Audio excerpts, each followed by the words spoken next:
आचार्य चाणक्य की नीतियाँ हमेशा से ही प्रासंगिक रही है। उनके विचार एक व्यक्ति के जीवन के लिए बहुत ही अनमोल है। चाणक्य नीति शास्त्र के बहुत अच्छे जानकार थे। उन्होंने अपनी नीतियों के माध्यम से ही चंद्रगुप्त मौर्य को राजा की गद्दी तक पहुंचा दिया था। आचार्य चाणक्य ने ही अर्थशास्त्र की भी रचना की थी, इसलिए उन्हें कौटिल्य भी कहा जाता है। भले ही उनकी नीतियाँ कठोर लगती हो, लेकिन इन नीतियों में ही जीवन का सार छुपा हुआ है।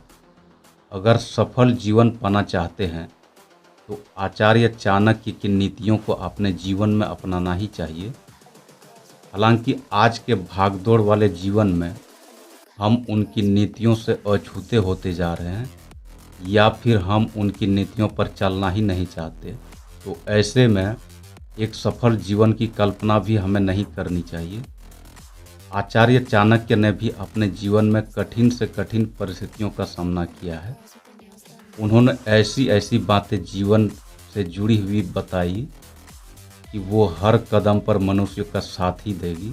आचार्य चाणक्य कहते हैं कि जो भी व्यक्ति अपने घर से दूर यानी परदेश में रहता है, उसका सबसे अच्छा साथी ज्ञान ही होता है।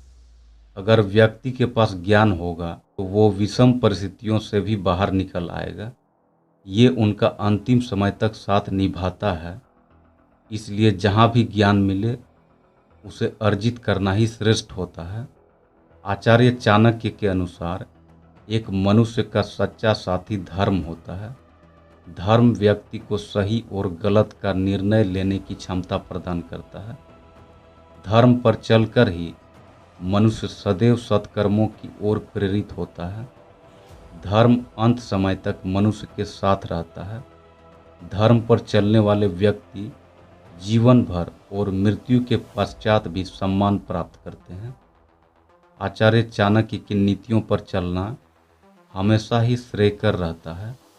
अपने जीवन को आनंदमय और अर्थपूर्ण बनाने के लिए उनकी नीतियों का अनुसरण जरूर करना चाहिए।